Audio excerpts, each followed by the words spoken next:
Fighters fight for a living because it's what they were born to do. Some do it for the love of competition, others because of their natural talents, and then there are those who just don't have any other choice. And when trained fighters end up fighting in the streets, things generally become a lot more serious than two flailing idiots swinging wildly. These guys are no pushovers. These are 10 UFC fighters who fought outside of the octagon. Number 10. Bruce Buffer and Frank Trigg. To kick things off, we have a clash that might come as something of a shock, all things considered. The former UFC welterweight champion, Frank Trigg, certainly had a number of heated rivalries during his days in the top flight of the sport. However, the fact that the legendary voice of the Octagon, Bruce Buffer, can count himself among that number will likely come as something of a surprise to those of you who do not know the veteran announcer outside of his day job. But as crazy as it sounds, yes, Trigg and Buffer were involved in an altercation a few years back as the two shared an elevator with UFC president Dana White. No, seriously, these two literally got into it out of nowhere while taking an elevator ride with their shared boss. Buffer was seemingly upset at Trigg for being dismissive of him while talking with Dana, causing the golden-voiced icon to lash out at the welterweight fighter. A scuffle ensued before everyone eventually calmed down. So here's the elevator.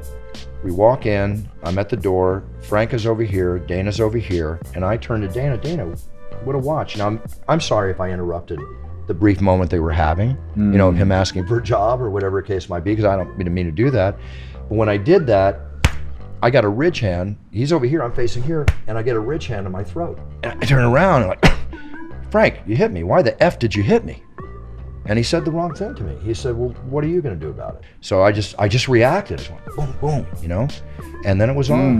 And now the doors close and we're just throwing at each other for 10 floors. I mean, what is that? Maybe we get back to the minute-long fight. The pair, to this day, remain friends and laugh off any questions about the incident. But all in all, wouldn't you just kill to be a fly on the wall during that elevator ride? Number 9. Melvin Guillard. The former UFC lightweight and opponent of Justin Gaethje, Donald Cerrone, and Nate Diaz, Melvin Guillard once found himself in a rather brief but incredibly brutal scuffle in a bar in Colorado. Though it's unclear what started the exchange, Guillard's MMA training came to good use as he quickly knocked his assailant out cold, leading to a subsequent attack from what looked to be the victim's girlfriend. Again, we don't know the specifics, but in the time that followed, a warrant was put out for Guillard's arrest. Melvin was, in fact, working as a bouncer in the bar in question at that point in time, a time that saw him on a dire losing streak with a number of those defeats coming by way of knockout. Number 8. Roger Huerta. Roger Huerta went viral a few years back due to an incident that saw him dish out some street justice on a guy who had just punched a woman in Austin, Texas. The video, which was widely distributed by TMZ, shows the initial attack on the woman in question, before the UFC fighter, Huerta, who was standing to the side, rushed in to deliver some well-deserved comeuppance for the man responsible. After seeing what happened, Huerta charged over to the perpetrator, starting a fight that he quickly finished, doling out some punishment before things eventually cooled off. Huerta, all things considered, was wildly commended for his act, even if the risks involved to both him and the man he attacked were tremendous. Do two wrongs make a right? Who knows, but in this case, we're willing to give Roger Huerta a pass. Number 7. Lee Murray and Tito Ortiz. The next altercation, unfortunately, does not come with any video footage, given its position as one of the greatest unconfirmed tales of MMA folklore. The legendary Tito Ortiz, a man who is seen by many as a pioneer for the sport during its golden era, was once supposedly knocked out cold by the former fighter turned big-time bank robber Lee Murray. Witnesses spoke out about Ortiz falling on the receiving end of a hard shot from Murray during a street fight, something that would tie into Murray's reputation as a loose cannon. And while, again, no footage exists of the fight itself, Dana White, in his own words, described Murray as a truly scary individual, which is a terrifying endorsement. Consider the amount of scary people Dana comes into contact with. Murray, who retired from MMA after a loss to Anderson Silva, is currently serving a 25-year sentence in a Moroccan jail for the biggest recorded bank heist in recent history, a $92 million heist in Kent, England. Seriously, this guy is on another level entirely. Number 6. Charles Crazy Horse Bennett. They just don't make them like Charles Bennett anymore. The man known to most as Crazy Horse has been involved in more than his fair share of backstage brawls, octagon skirmishes, and other altercations. But perhaps the most famous of all came backstage at Pride, where Bennett, after getting into an argument with Wanderlei Silva's teammate Cristiano Marcelo, reportedly caused by Crazy Horse insulting both guys heavily, a fight ensued. Bennett and Marcelos eventually fell to the ground before the BJJ black belt was able to lock up a choke and put Crazy Horse to sleep. All in all, the man's nickname certainly does a good job at summing up his character. A man who has brought a mixed bag of results to the table in the ring, but there's no way anyone can claim that Bennett isn't just as crazy as he claims to be. Number 5. Nick Diaz. Nick Diaz's reputation as one of MMA's bad boys may well have seen him left as a misunderstood character by the masses. But even if Nick's harsh exterior contains within it a more sensitive side, make no mistake, his exterior is still most definitely harsh. And in the wake of his loss to Joe Riggs, Diaz and his vicious opponent unfortunately ended up in the same hospital, something that led to one of MMA's most memorable stories. Riggs, as the victor, was tending to his injuries when Nick confronted him, or, depending on who you listen to, they crossed paths. With tension still peaking, the pair eventually began arguing before a fight spilled out. If anything, I'm cornered. I came out of a room and he was right there, outside of a door. You know what I mean? I'll fight him all night. Who's here right now? Fight him right now. I ain't no He walked over to my side of the hospital, though, and I knocked him down. And then he got up and started trying to take me down. I started punching him in the face up against the wall in his room. But he was like, he was like, get your brother, man, get your brother, man.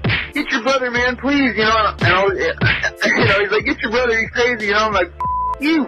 And then the security ran in and grabbed me, and I stopped fighting the security, I was like, all right, I'm sorry. And, because they're about to tase us or some shit. Yes, Nick Diaz and Joe Riggs actually got into a legitimate fight in a hospital. You truly cannot write this stuff. Number 4.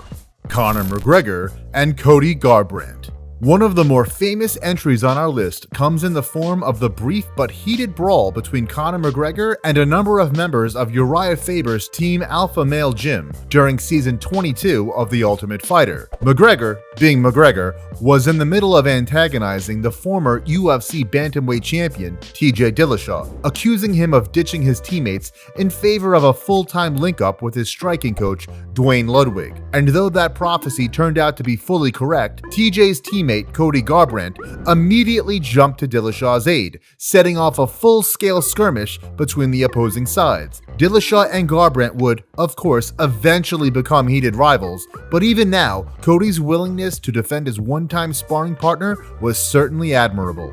Number 3. Don Fry.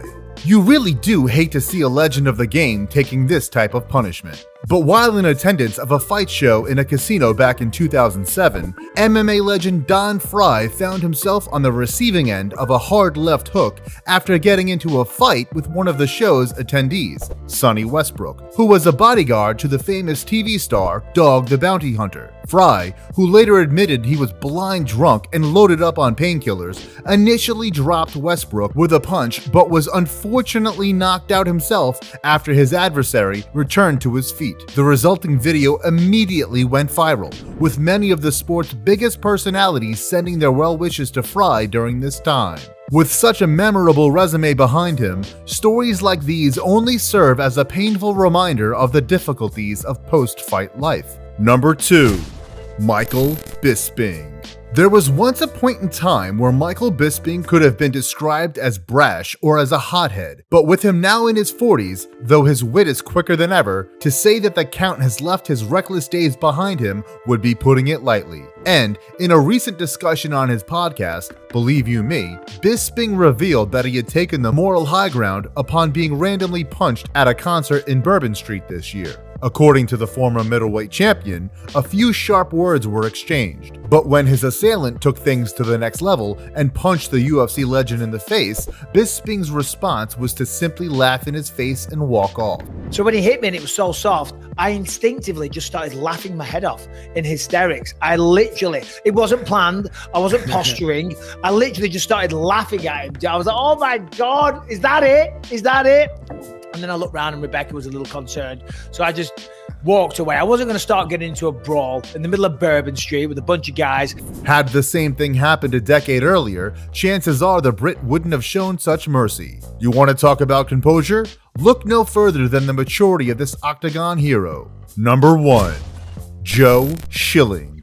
And finally, we come to one of the more recent entries to this list, an altercation in a bar that involved the famed kickboxer and mixed martial artist Joe Schilling. As a well-known training partner of the Diaz brothers, Schilling has a familiar face within MMA circles for years now. However, this recently viral video caused Schilling to take on quite a bit of notoriety within the mainstream media. A video that showed what looked to be a fairly avoidable conflict turned ugly, after an obnoxious tenant clearly bumped into him before seemingly antagonizing him further. Schilling lost control of himself shortly after, unloading a deft combo on the man, sending him crashing down to the floor. Was it excessive? It sure looks like it, but even now, it does seem as though there is a lot about this altercation that we don't know.